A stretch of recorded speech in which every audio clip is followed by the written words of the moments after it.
بیننده ارجمند سلام. صبح جمعه 5 اکتبر بخیر و شادی باد. امیدوارم روز آخرین کاری هفته برایتان خوب و خوش گذرد. من عبدالله اشرف حالا شما را با تازه ترین اخبار تاجیکستان و جهان که تا این لحظه دسترسی ما شد آشنا میکنم. گرمی هوا در شهر دوشنبه 16 درجه است، اما تیرماه پراگ خیلی سردتر از دوشنبه است، همگی 6 درجه گرمی دارد. و حالا باید شروع کنیم با خبرهایی که تا این لحظه دسترسی ما شد. نخست از آن آغاز میکنیم از پیروزی کم نظیری دسته منتخب فوتبال نورسان تاجیکستان در مقابل دسته منتخب کره. دسته منتخب نورسان تاجیکستان در دور نیمه نهایی مسابقه قهرمانی آسیا 2018 میان بازیگران زیر 16 ساله در مالزیا بر تیم کره جنوبی از روی سلسله پنالتی با حساب 7-6 پیروز شد. با فینال برآمد. این بازی شب پنجشنبه 4 اکتبر در شهر کوالالامپور به پایان رسید. حساب را در دقیقه دوم دیدار بازیگر منتخب نورسان تاجیکستان آزادبک پنجیف باز نمود. او توپ را از مسافه نزدیک به توری دروازه کره‌ای ها روان کرد. در دقیقه 39 بازیگر منتخب کره جنوبی یون سوک جو توپ را از کنج میدان زده همدستش را از مسافه نزدیک با ضربه سر به دروازه دسته تاجیکستان زد. توپ را به دروازه تاجیکستان زد. زمان اساسی بازی مساوی انجام یافت، 1-1. غالب را سلسله پنالتی ها معین کرد. در زدن ضربه های 11 متری فوتبال بازان نورس تاجیک مهارت خیلی بلند ظاهر کردند و با حسابی 7-6 پیروزی به دست آوردند. ضربه هفتم بازیگر کره ها سانگ هانگ جو را دروازه‌بان منتخب تاجیکستان محیدین حسنوف بازگرداند. به این ترتیب در فینال تاجیکستان با ژاپن 7 اکتبر برای عنوان قهرمان آسیا میان نورسان رقابت میکند. این خبر خیلی مخلصان فوتبال را در تاجیکستان شاد گرداند. بسیاری ها در شبکه‌های اجتماعی شادی و خرسندی خود را از پیروزی دسته منتخب نورسان فوتبال بازی تاجیک را بیان می‌کردند. و گذاریم به خبر دیگر. حادثه دیگری که حالا خبرش را در دست داریم مربوط به ناحیه فرخار است. ساکنان ناحیه فرخار را این حادثه خیلی به تشویش آورده است. یک مرد نقاب پوش نامعلوم زنی را در این ناحیه با ضرب کارد زخمی کرده است. مرد نقاب پوش که مقامات هنوز هویتش را انیق مشخص نکردند، زولفیه منگیارو و ساکنی دهه نیکمنظر ناحیه فرخار را با کارد زخمی کرد. منگیارو فعلا تحت نظر پزشکان در شفاخانه است. حادثه شب 28 سپتامبر وقت رخ داد که نیروی برق خاموش شده بود و زولفیه همراه 2 فرزندش خواب بود. قبلا ساکنان محله زحمت آباد شهر دوشنبه هم از وجود یک مخلوق نقاب پوش خبر داده بودند که از یک بام به بام دیگر می جهد. مقامات ناحیه فرخار به گمان حمله منوچهر اماموف همسایه زولفیه را بازداشت کردند، اما هم جبر دیده و هم همسایه ها پافشاری دارند که این نفری گمانبر گناه ندارد.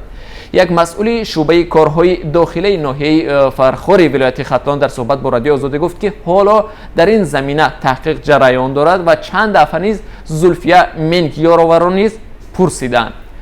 و خبر دیگری که هم در دست داریم باز هم از ولایت ختلان است. در ناحیه یاوان علیه 2 کارمند میلیسا به گمان روا دیدن شکنجه علیه یک بازداشت شده پرونده باز شده است. محمد طالب زاده و سیاد قادیروف 2 مأمور میلیسای یاوان در شکنجه شهباز احمدوف متهم شدند. احمدوی 26 ساله ادعا دارد که ماموران میلیسا ماه ایول امسال او را 4 روز اذیت کردند تا حمله با کارد به یک ساکنی ناحیه را بر دوش بگیرد.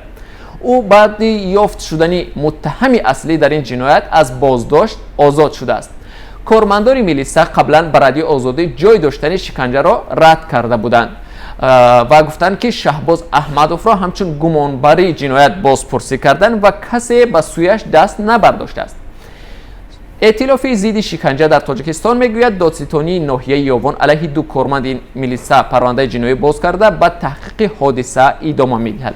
بنابر معلومات ائتلاف کارمندان میلیسا به آن متهم میشوند که شهباز احمدوف را بازداشت کرده زیر ضرب و لط و شکنجه قرار دادند تا به جنایت صادر کردهش اقرار شود. عملکرد محمد طالبزاده و سیاد قادروف دو لیتیننت کلان شعبه کارهای داخلی ناحیه آوان بر اساس ماده 143 یعنی شکنجه گروهی تحقیق می شود. برای این جرم قانون جنایی تاجیکستان از 5 تا 8 سال زندان را پیش بینی کرده است. و بیننده ارجمند اینجا بگذاریم به خبرها از همسایه کشورهای تاجیکستان. دادگاه عالی قرقیزستان دعوای حقوقشناس نوربک توختاقونوف را بررسی کرد که میگوید معیار دخلناپذیری پرزیدنت های پیشین این کشور غیر کانستیتوسیونی اعلان شود. با گفته توختاقونوف دادگاه بندی 12 قانون دخلناپذیری پرزیدنت های پیشین قرقیزستان را غیر کانستیتوسیونی نامید، یعنی عملا آن را غیر قانونی اعتراف نمود. دادگاه کانستیتوسیونی قرقیزستان دعوای توختاقونوف را ماه ایولی سال 2018 به بررسی گرفته بود. حقوقشناس قرقیز میگوید دخلناپذیری کامل پرزیدنت های پیشین خلاف قانون اساسی و معیاری برابری همه شهروندان در نزد قانونی این کشور است. و بگذاریم به خبر دیگر. کمیته بین‌المللی المپی هشدار داده است که اگر رهبر فدراسیون بین‌المللی باکس به دست صاحبکار ازبک متهم به داشتن روابط به عالم جنایی پیشنهاد شود بدون رقیب پیشبری شود، کمیته مسئله اخراج باکس از بازی‌های المپی را در میان خواهد گذاشت. اظهارات کمیته بین‌المللی المپی 3 اکتبر بعد از آن نشر شد که در شهر مسکو اتحادیه بین‌المللی باکس صاحبکار ازبک غفور رحیموف را یگانه نامزد رهبر این اتحادیه پیشبری کرد. تا حال معلوم نیست که چرا سریک کناکبایف همچون نامزد در رویخط داوطلب‌های این مقام ظهور نکرد. از این قبل وزارت مالیه آمریکا رحیموف را یکی از رهبران عالم جنایی ازبکستان و شخصی مهمی در قاچاق هروئین نامیده بود. خود رحیموف اما عیبنامه را رد میکند و وزارت مالیه آمریکا پولهای رحیموف را در قلمرو این کشور حالا حبس کرده است. بر پایه دستور وزارت مالیه آمریکا شهروندان این کشور حق ندارند با رحیموف یگان نمود دادگیری مالی و همکاری داشته باشند. بگذاریم به خبر از پاکستان. سازمان بین‌المللی خیروی اکشن اید میگوید پاکستان فرمان داد که مؤسسه یاد شده همراه با 17 آژانسی بین‌المللی کمک رسان فعالیت در این کشور را قطع کرده از پاکستان خارج شوند. 4 اکتبر سازمان اکشن اید که قرارگاه مرکزیش در آفریقای جنوبی بوده اساساً به مبارزه با فقر و پیشبرد معارف و حقوق بشر مشغول است، اظهارات پخش نموده ابراز داشت که وزارت امور داخلی پاکستان به آنها دستور داد که کشور را ترک کنند. عبدالخالق رهبر اکشن اید در پاکستان میگوید حکومت پاکستان به این 18 سازمان سال گذشته دستور داده بود که از کشور بیرون شوند، ولی همه این سازمان ها به دادگاه زینه بالایی این کشور مراجعت کرده بودند ولی ناکام شدند. اصلا سال گذشته پاکستان به 27 سازمان بین‌المللی خیروی دستور ترک کشور را داده بود. همه این سازمان ها را پاکستان در فعالیت ضد حکومتی عیبدار میکند.